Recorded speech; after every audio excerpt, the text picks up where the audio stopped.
Buenas tardes. Mi nombre es Viviana Mora y como parte del curso de Neurociencias aplicadas al marketing, vamos a hablar sobre la memoria y el lenguaje.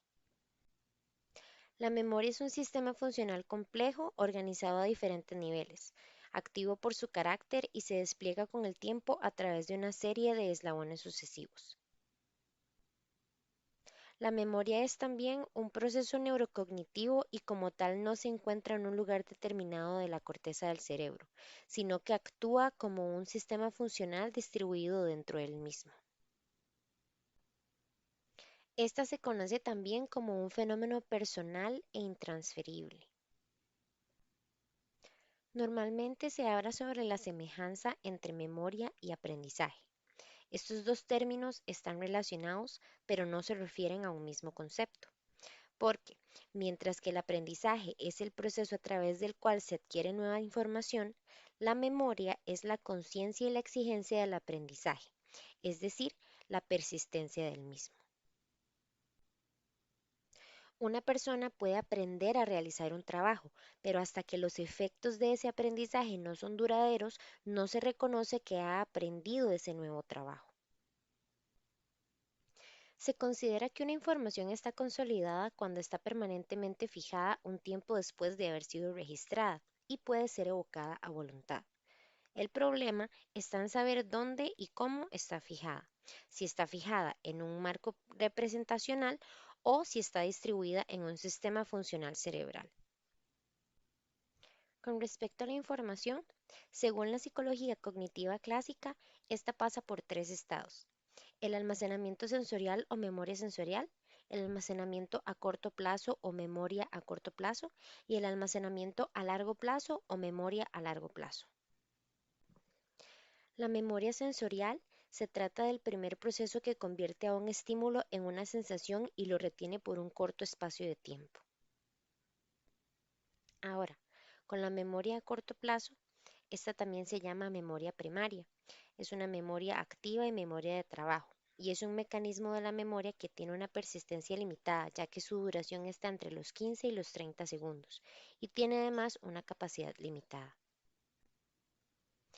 La memoria a largo plazo, memoria inactiva o memoria secundaria es un almacén de persistencia y capacidad ilimitadas, en el que la información almacenada puede permanecer inactiva o latente durante un tiempo indefinido, que solo se recupera en función de las exigencias del medio. Existen tres procesos de memoria. El primero serían las operaciones de codificación. La codificación es un conjunto de procesos responsables de la conversión de los estímulos sensoriales en pautas de información significativas y asimilables para los sistemas de memoria. Dentro de los procesos de codificación ha de tenerse en cuenta el principio de asociación por contigüidad y por frecuencia. El principio de asociación por contigüidad hace referencia a que las percepciones, pensamiento, así como cualquier otro contenido mental que haya ocurrido al mismo tiempo tienden a permanecer unidos en la memoria. Y el principio de frecuencia o práctica hace referencia a que cada vez que dos informaciones aparecen contiguamente, se refuerza la asociación entre ellas. También existen las operaciones de recuperación. Estas son un aspecto fundamental de la memoria una vez que se han dado los procesos de codificación, porque toda la información que hemos aprendido a lo largo de nuestra vida está en la memoria, incluso los datos a los que a veces nos resulta difícil acceder. La evidencia es que existen aspectos que nos son más difíciles o fáciles de recordar o evocar que otros. Diferentes teóricos de la memoria han intentado responder cómo son los procesos de recuperación de la información almacenada en la memoria. Y casi todos los autores están de acuerdo en que es mucho más fácil evocar experiencias o sucesos pasados a través del preconocimiento que de la evocación. Y también tenemos las operaciones de olvido. Ante esta vienen varias preguntas a la cabeza. ¿De verdad olvidamos las cosas? ¿O por qué olvidamos las cosas? ¿Por qué existen datos o hechos que hemos vivido que parecen desaparecidos totalmente de la memoria? ¿Y por qué un recuerdo antiguo hace que desaparezcan o se olviden informaciones recientes? Y en esas preguntas se plantean dos aspectos distintos, que por algunas circunstancias existen hechos o informaciones que se olvidan y que por otras circunstancias existen hechos o cosas que se resisten a o no pueden ser olvidados. Algo que parece evidente es que determinados contenidos de memoria decaen con el tiempo. Hay hechos, circunstancias, sucesos, datos que parece que hemos olvidado en tanto que no podemos recordarlos o evocarlos. Y existen al menos dos procesos fundamentales para que parezca el olvido.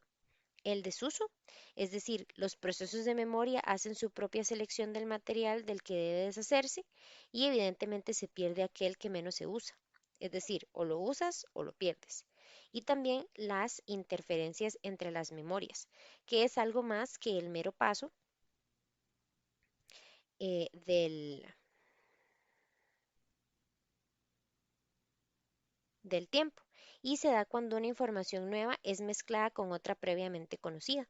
Posiblemente es el mecanismo más común del olvido. Podríamos preguntarnos si realmente olvidamos. La verdad es que no queda claro. Todo lo que hemos aprendido y toda nuestra experiencia está almacenada en nuestro cerebro posterior. Es posible que nada de lo que hay en la memoria se pierda. Lo que puede que se pierda es la capacidad de acceso a todos los rincones de nuestra memoria a petición en un momento dado.